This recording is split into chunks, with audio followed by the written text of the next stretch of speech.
Matrix film එකේ තියෙන concept අපි මට මතක නැහැ අපි කතා කරාද කියලා. ඒවා ඉඳන් එහෙමයි. ඒකේ තනිකර මිනිස්සු ඉපදිලාවත් නැහැ. හැබැයි උන්ගේ ලෝකේ දුවනවා මනස ඇතුලේ. මොනවාද උන් ඉපදිලාවත් නැහැ. අර පොඩි බබ්බු වගේ මිනිස්සු ඉන්නේ.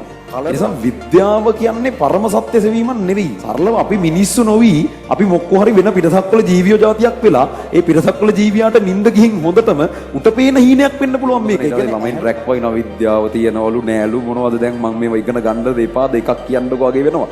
මේ ඒ වැඩේ හිතන්න එපා නිකන් අහපු ඉඳ කිව්වේ. ඔව් ඉතින් අතිශයින් බරපතල මට්ටමින් අසම්පූර්ණයි. අසම්පූර්ණ නිසා සයන්ස් කියන්නේ බොරුවක්ද නෑ. සයන්ස් කියන්නේ වැඩ පහසු කරගැනීමේ උපකරණයක්. හරිද? ඒක මේ විද්‍යාව තියෙන්නේ ඇත්ත හොයන්න නෙවෙයි. ඒක අනිත් කාරණාව. ගොඩක් වෙලාවට මිනිස්සු හිතන් ඉන්නේ විද්‍යාව තියෙන්නේ ඇත්ත හොයන්න කියලා. විද්‍යාව තියෙන්නේ ඇත්ත හොයන්න නෙවෙයි. එහෙමත් සමහරක් මිනිස්සු විද්‍යාව පාවිච්චි කරනවා. නමුත් ඒක එහෙම තේරුමක් තියෙන වැඩක් නෙවෙයිනේ.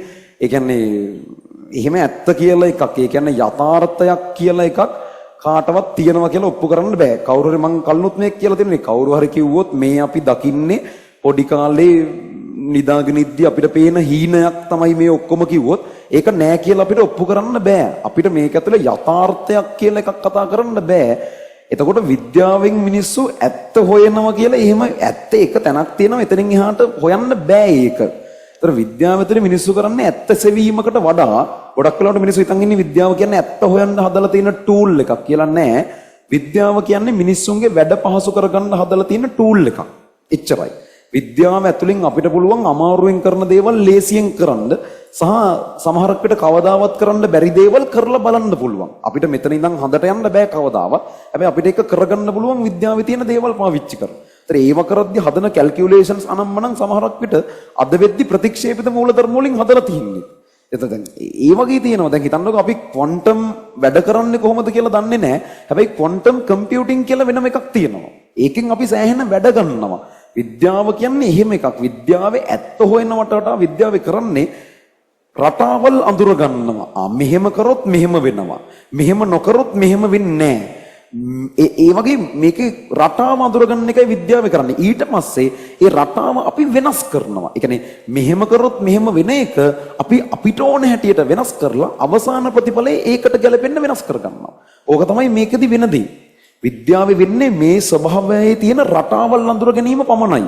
විද්‍යාව ඇතුලේ ඇත්තක් කියලා එකක් හොයන්න ඉතින් ඒක අවුලන්නේ පුළුවන්. හැබැයි ඒක එක සීමාවකින් එහාට යථාර්ථය ප්‍රශ්න කරන්න බැරි වෙනවනේ. සියලු දේ අපි හදාගත්ත ලෝකයක් නේ. දැන් මේට්‍රික්ස් ෆිල්ම් එකේ තියෙන concept අපි මට මතක නැහැ අපි කතා කරාද කියලා. ඒවා ඉඳන් එහෙමයි. ඒකේ තනිකර මිනිස්සු ඉපදිලාවත් නැහැ. හැබැයි උන්ගේ ලෝකේ දුවනවා මනස ඇතුලේ.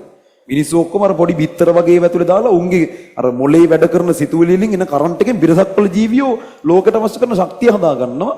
අර මිනිස්සුන්ට හිතවන්න ඕනෝට මිනිස්සු වෙනම කුටීරවල දාලා උන් ඉපදිලාවත් නැහැ. අර පොඩි බබ්බු වගේ මිනිස්සු ඉන්නේ. කලල වගේ උන් අර මොකක් හරි එකක් ඇතුලේ දාගෙන උන්ගේ thinking power එකෙන් අපි කල්පනා කරද්දි මොලෙන් ඉලෙක්ට්‍රිසිටි එකක් හැදෙනවනේ.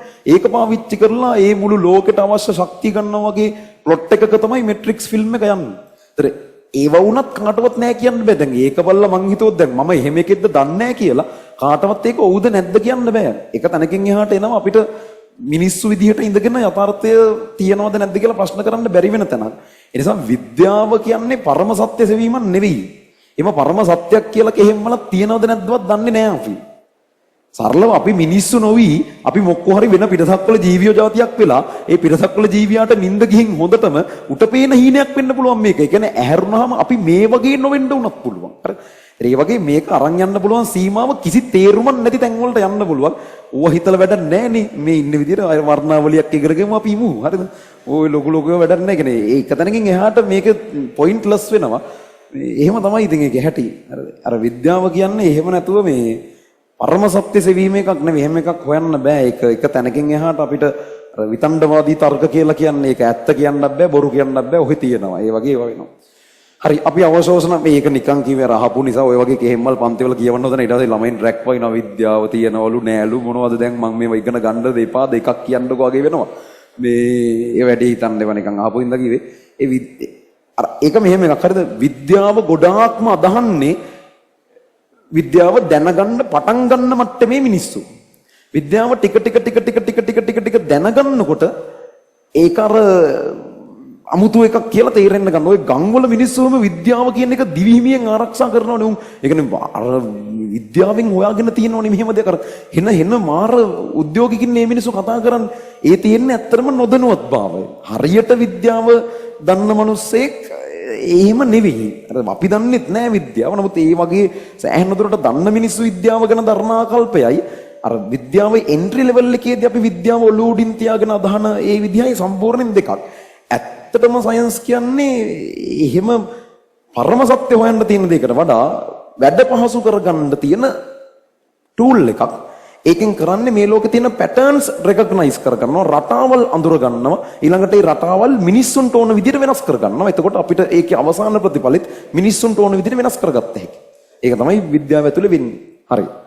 අපි ලියමු ඊළඟ අනුමාත්‍රකාව විමෝචන වර්ණාවලිය. අපි අවශෝෂණ වර්ණාවලිය කියලා දාලා ඒකේ සටහන ඇඳලානේ තියෙන්නේ.